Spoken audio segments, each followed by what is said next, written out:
கர்த்தருடைய பரிசுத்தமுள்ள நாமத்திற்கு ஸ்தோத்திரம். இன்றைய நாளின் கர்த்தருடைய வார்த்தையாக யோவான் 3 1வது அதிகாரம் 11வது வசனம். பிரியமானவனே, நீ தீமையானதை பின்பற்றாமல் நன்மையானதை பின்பற்று. நன்மை செய்கிறவன் தேவனால் உண்டாயிருக்கிறான், தீமை செய்கிறவன் தேவனை காணவில்லை. எனக்கு அருமையானவர்களே, இந்த இடத்துல அப்போஸ்தலனாகிய யோவான் சொல்லும் பொழுது சொல்லுகிறார், தீமையானதை பின்பற்றாமல் நன்மையானதை பின்பற்று. உலகத்தில் நிறைய தீமைகள் இருக்கு. நம்முடைய கண்களினால் பார்க்கிற இடங்களில் அநேக காரியங்கள், நம்முடைய கண்களின் இச்சை நம்முடைய காரியங்களை வேறு திசைக்கு திருப்புவதற்கு அநேக காரியங்கள் நடக்கிறது. ஆனால் அப்போஸ்தலனாகிய யோவான் சொல்லுகிறார், நீ தீமையானதை பின்பற்றாமல் நன்மையானதை பின்பற்று. அப்போ தீமை எது, நன்மை எது? நன்மை என் ஆண்டவராகிய இயேசு கிறிஸ்து மட்டுமே.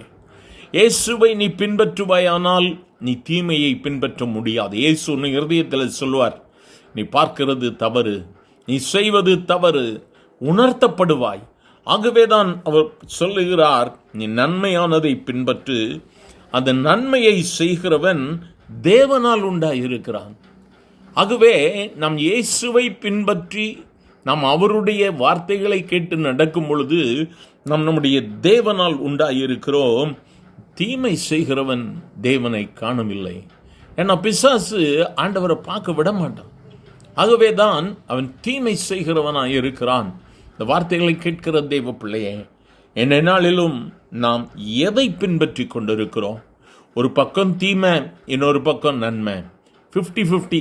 என்னுடைய வாழ்க்கையில் நான் எல்லாத்துக்கும் அட்ஜஸ்ட் பண்ணி போகிறேன்னு சொல்கிறீங்களா?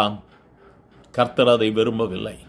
கர்த்தர் உன்னிடத்தில் விரும்புகிறது, என்ன நடந்தாலும் சரி, அவர் என்னை கொன்று போட்டாலும் நான் அவர் மேல் நம்பிக்கையாக இருப்பேன். இதுதாங்க விசுவாசம், இதுதான் நம்பிக்கை. இந்த நம்பிக்கையில் நீ இருப்பாயானால் நீ அசைக்கப்படுவது இல்லை. நீ தீமையானதை பின்பற்றாதே. இந்த உலகத்தில் நிறைய தீங்கான காரியங்கள் காணப்படுகிறது. அநேக காரியங்கள் நம்முடைய கண்களுக்கு நன்மையாக தோன்றுகிறது. இவைகள் எல்லாம் நன்மைகள் தான். இவைகள் எல்லாம் என்னுடைய வாழ்க்கையில நான் பின்பற்றுவேன். ஆனால் நன்மையாக இருக்கும்னு சொல்றது உலக பிரகாரமான காரியங்கள். ஆனால் நீ பின்பற்ற வேண்டியது ஒன்றே ஒன்றுதான். என் அருமையான தெய்வ பிள்ளையே, கர்த்தருடைய வார்த்தைக்கு கீழ்ப்படி, வேதத்துக்கு கீழ்ப்படிங்க. நான் மனுஷன், நான் சொல்ற வார்த்தையை கேட்காதுங்க. இந்த வார்த்தைகளை தேவ வார்த்தையோடு கூட ஒப்பிட்டு பாருங்கள். இந்த மனிதன் சொல்வது சரியா தவறா என்று சொல்லி ஒப்பிட்டு பாருங்கள். பார்த்து தீமையானதை வெறுத்து நன்மையான என் இயேசுவை பின்பற்று. நீ ஒரு நாள் வெட்கப்படுவதில்லை. உன் ஆத்துமா வாழ்வது போல நீ எல்லாவற்றிலும் வாழ்ந்து சுத்திருப்பாய். அன்பு தகப்பனே, வார்த்தைகளை கேட்ட ஒவ்வொருவரையும் ஆசீர்வதியும். உண்மையே பின்பற்றி நடக்க கர்த்தர் உதவி செய்யும் ஆண்டவரே.